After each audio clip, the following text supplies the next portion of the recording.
What is up, everybody? Welcome into the channel. If you are new, we are an American talking about Manchester United football, reactions, everything to do with the club, and we've got some updates to some news and things going on around the club itself. Good afternoon to you all in the UK. Good morning to those in the US who do watch.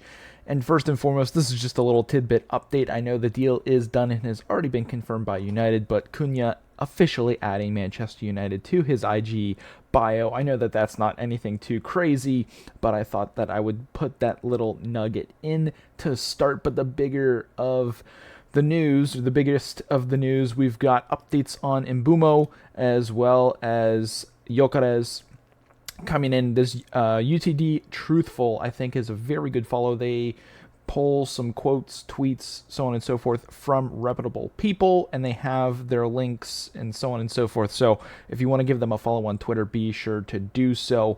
But it looks like from our last video, the Mbuemo transfer deal didn't go through on their first initial offering, which was 45 plus 10 million in incentives. And according to the tweet here from Fabrizio, let's see, around 60 to 65 could be enough to convince Brentford, as Manchester United's next official bid could get closer to what Brentford want for Mbeumo. I know Brentford are also currently about to lose their manager to Tottenham, as Ange Postecoglou has been sacked. So that is something to keep in mind, and I do believe there is actually something on Fabrizio's page talking about it, as Thomas Frank is, it looks like talks are advancing. So does that cause any issue for United to try to get this deal done over the line? Will they need to overpay the 60-65 mil? Again, it's near the Cunha deals, and that's exactly what Brentford want in the first place. But if Thomas Frank goes to Tottenham, can they hijack this if United can't get it over the line by mid next week or even near the end of the week? It all depends on when Tottenham make that move, or if they can make that move for Thomas Frank. It'll be really interesting to see how things shake out for Mbeumo, but I would still feel confident, if you are a United fan, that this deal does get done and over the line. So let's see. Again, a little bit more money, and that's perfectly fine. We know or think they have the money. I know they published some reports, Q3 stuff, yesterday that I did see on Twitter. But moving on to Gyokeres, this is also coming from Fabrizio, as reported by United Truthful. Victor Gyokeres was keen to move to United, but UEFA Europa League final before they didn't qualify. However, he is still open to assessing all options, and it's not the Champions League or nothing. United will have a chance to sign him. Depends on sales. So, is this a deal over or a deal starter? Who knows? I know Arsenal are really pushing towards Sesko, and honestly, if I can find it here on Fabrizio's page, I know he has a little bit of an update on the Sesko Arsenal dealings from yesterday. Yeah, right here.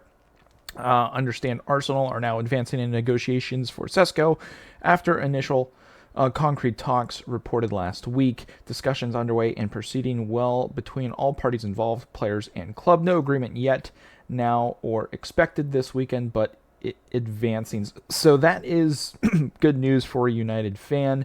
I know I've also seen some things where Arsenal are still open to signing multiple players.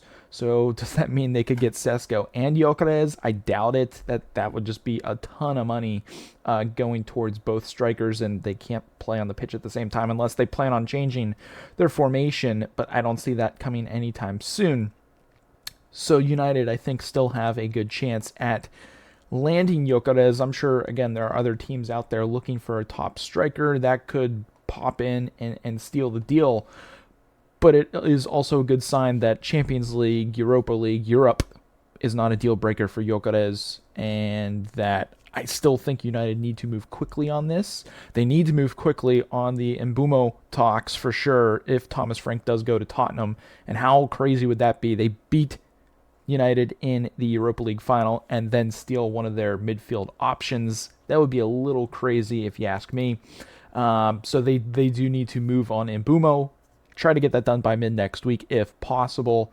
And then Gyokeres, they need to start inquiring now. I know they need to make sales. They need to sell Rashford. They need to sell Højlund. Højlund, advanced talks are happening with Inter, so that's going to be interesting to see there. They need to move on from Onana somehow, although those funds should go towards another goalkeeper. I know Garnacho is supposedly going to happen by the end of the month with Napoli. They need to try to speed that up as well, if humanly possible, to get some funds in. If you sell Rashford, you sell Garnacho, you sell Sancho. I know the whole Sancho thing with Chelsea fell through. Are there any bids out there for him, or is he just going to sit on that 300 grand a week at United, not play, and just get paid, run out his contract, and then the following summer just go for free somewhere? Who knows, but they do need to move on from some players to bring some cash in.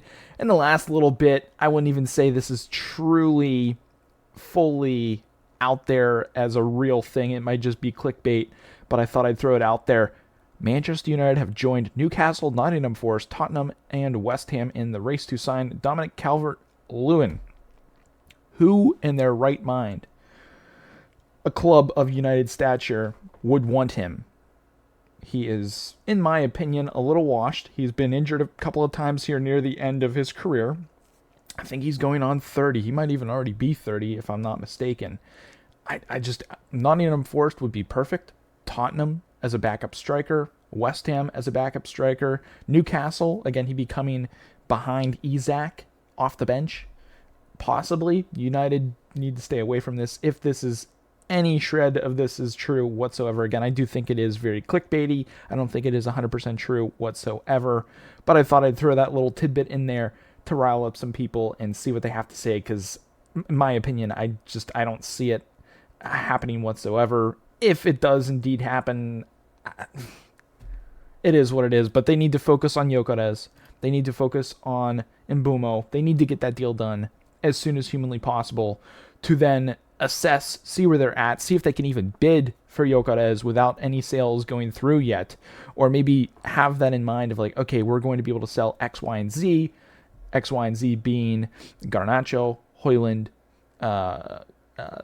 throw in any other players you want, Onana, so on and so forth. I know Bruno's off the table, he's staying with the club.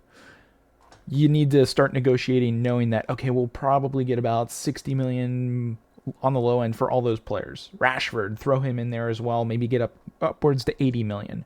Is that going to be enough to get it over the line for Gyokeres? How much money do they actually have in their pockets to go after Mbeumo and Gyokeres? Let me know what you guys think down below in the comments. Hit that subscribe button if you guys are new. We will be dropping more videos throughout the next couple of days, throughout the whole summer, as the transfer window unfolds for United, to see what can get done. But that's going to be it for this one, guys. If you enjoyed it, again, hit that thumbs up, but we will see you guys in the next video.